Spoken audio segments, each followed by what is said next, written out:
Someone's asking, what's an example of where your understanding of another culture helped you enter God's story in a deeper, more meaningful way? For example, how does understanding that immigrant cultures feel pulled between the old and the new world deepen your ability to enter God's story? Well, there's a couple. I want to say I'll give my own example. So I often, um, I come from African American context. So we've never been the model minority. We've always been the like bad minority. And so, um, when I started reading, I was strongly influenced by Asian American theology and reading about these stories. So these are the ones that stick with me most clearly about what does it mean to be the middle minority or the model minority whose success is played off against other ethnic minority groups, which then leads to hostility between those two. And that idea that you could be kind of in this place where because of your position as a means of keeping people in control, and how that sometimes doesn't always take into consideration the things that might going on in that person's actual lived experience, and that then dehumanizes that person. And that helped me understand like how now this not the analogy doesn't completely work, right? So this isn't an exact um thing, but like how sometimes the people with money and resources, like tax collectors, like were drawn to Jesus. So like in other words, we tend to think that in the biblical story, like only the poor came to Jesus. But you also have people with high status who are in these ambiguous places within the context of the empire who are also drawn to Jesus. And so understanding that money or even status in society does not solve all the spiritual problems.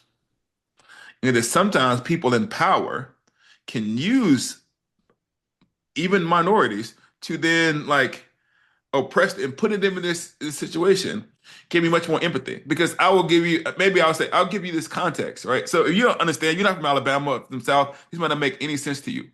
But in my neighborhood, the people who own the nail salons and the hair spots were all Korean.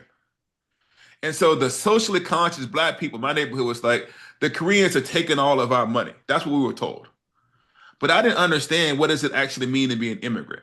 What does it actually mean to have the way that you speak be a subject of concern? What does it actually mean to be in a neighborhood where people treat you hostility because you're different?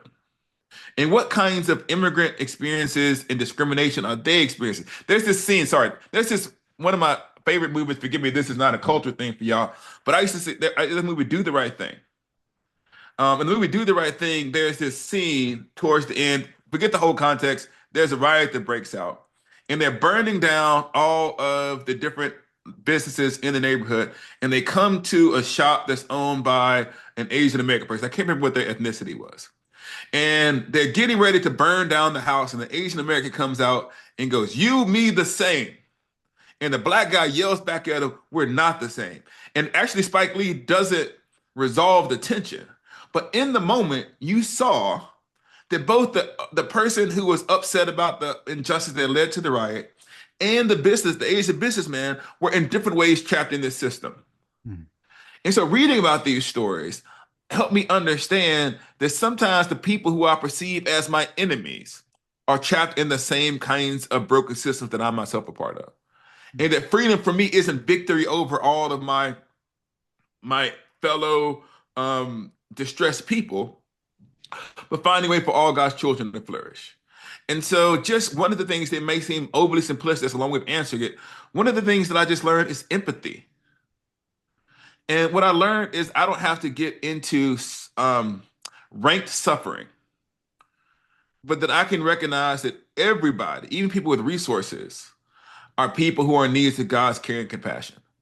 And I knew that intuitively, but reading some of those stories and reading about some of that material helped expand my own understanding of what other people are going through in society.